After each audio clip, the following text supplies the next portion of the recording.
Chapter 12. The next morning, Bailey rose before the sun, unable to lie in bed any longer, as the worry for her father became worse.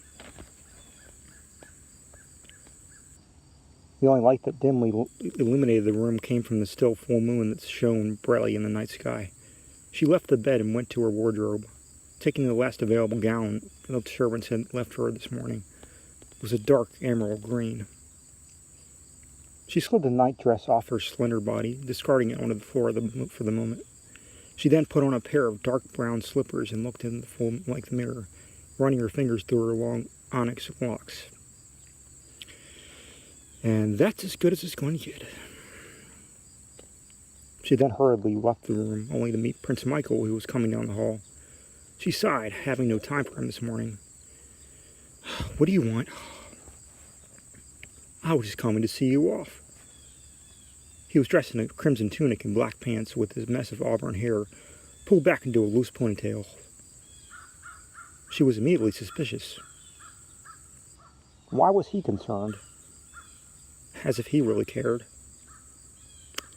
"All right, I'm going to my father's room to see if he's ready to leave." "Then I'll go with you." She shook her head, not answering him. They made their way down the hall in silence. As he opened the door, holding it open for the princess, a loud hacking cough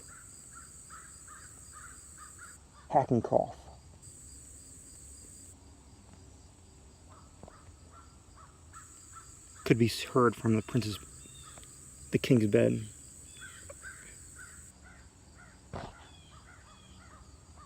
It seemed that he had gotten worse during the night. She rushed to the bed and to her father's side. The king was sitting on the edge of the bed. "Father, are you all right?" She turned to one of the servants. "Get him some water." The servant nodded and poured the king a glass of water from an ornate jug, which had been sitting on a table near the bed. Offering the king a glass, which he took and gulped down in just a few swallows before speaking in a raspy, cracking voice. "Bailey, we should leave soon. I've gotten much worse since last night." He still gasped for air, but it wouldn't come to him. "I'm ready. I was just checking to see if everything is yours is packed." Her worry for her father grew as she watched him fight so hard for breath. "I'll escort you out to your carriage." Prince Michael motioned toward the door. "My servants will get your things." "Very well." She looked at King Victor with a soft smile when she tried to hide her worry for him. "See you outside, Father." He nodded silently, still short of breath. "Go on, I'll meet you in a moment." She left the room, and the prince walking beside her as they descended the stairs to the first floor. After such a long time, she would finally be returning to her own palace, although the circumstances were not favorable. The king was sure to get better with the care of their healers and doctors. Then the wedding could commence, and everyone would be happy. As his eldest daughter walked into the hall, the aging king looked up to the ceiling of the room and silently prayed, "Gods, if any of you have mercy, please don't let her see me die. I just don't think my little girl could handle it after losing her mother." They started out in the carriage they arrived in, a simple thing drawn by two large horses who were bred for strength and agility. The last of their bags had been packed, and the driver snapped a whip over the horses' heads, causing them to cry out in fear and run forward, taking the cart with them. Bailey looked through the window as trees and tall grass passed by. The carriage lurched forward over rocks and bumps as they traveled over the dirt road that lay between the two kingdoms. Later that night, word got out to Prince Michael by way of messenger that his guests had made it home safely. That was one of the finer things of his kingdom, he thought. The threat of execution usually quilled away any thoughts of robbing a royal carriage. He thanked the messenger and sent him on his way. He sat in his throne room and groaned to himself. The last few weeks had been quite active, but now he grew bored. He was glad Bailey had made it home, and now her father wasn't there to fornicate with his servant girls. He'd have to make sure they all bathed in soon, as he wasn't quite sure which one it had been, as it had been dark. He shuddered as the thought crossed his mind as he left his throne and walked into the hall. But now, something was missing. His castle now grew silent.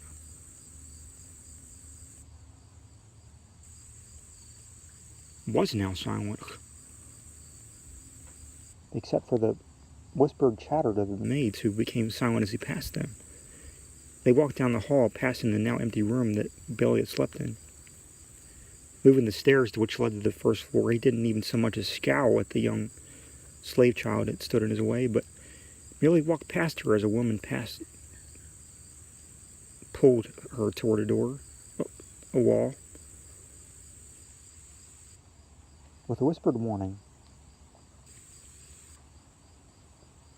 he went to the dining room hall,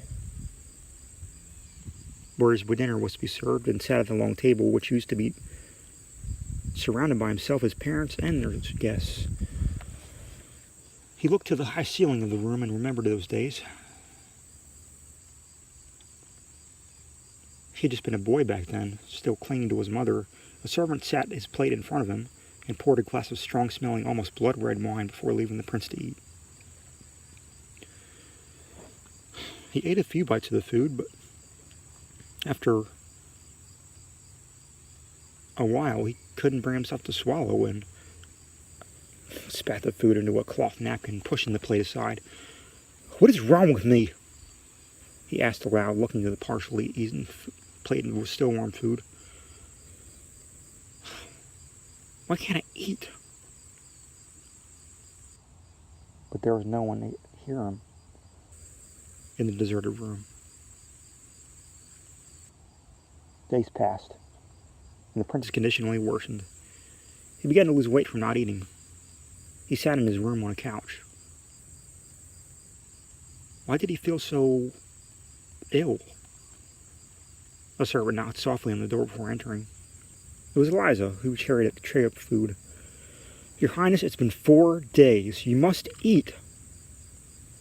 He held his head in his right hand as he spoke. "I've tried. I can't stomach anything."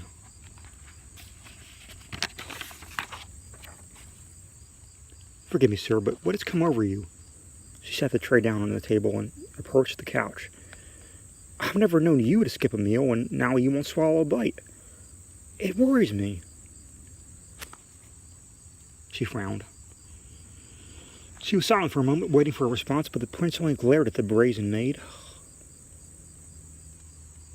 "Ever since Princess Bailey left her with her father, The prince held up a hand to silence the woman, who only for a moment.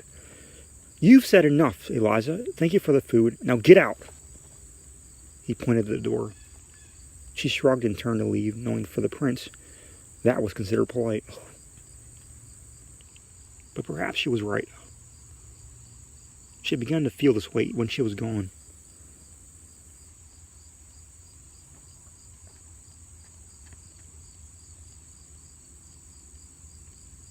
He had.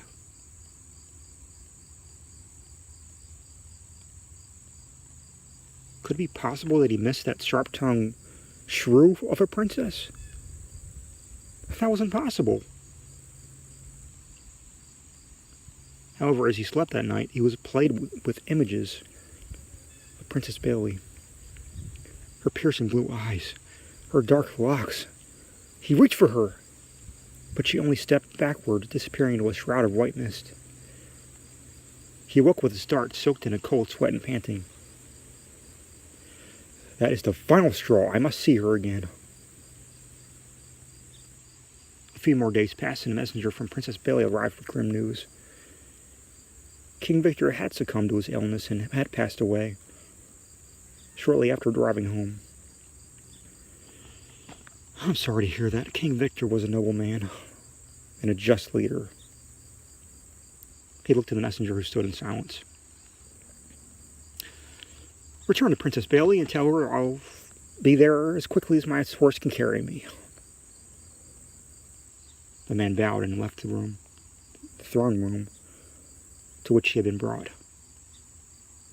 Prince Michael rose from his throne and made his way to the room. His room. A servant was changing the dressings of his bed. Never mind that girl. He scowled, not knowing her name. I need you to pack some clothes and essentials for me. I'm to attend a funeral. The girl was silent, but obeyed as she stopped what she was doing and went to the closet, opening the door. She still said nothing as she worked out what would be best for her funeral. She picked out the clothes and decided on a black tunic and matching pants, which she laid over the arm of the couch, ready for the next day. Thank you. Now return to your chores. I have some other preparations to make. He left the bedroom and in a matter of an hour made short work of securing a horse and a saddle for a trip, as well as giving orders to the 3 knights to accompany him at dawn the next morning. The prince and his knights left the following morning. The trip was shorter than expected, as Prince Michael rode well ahead of them most of the way.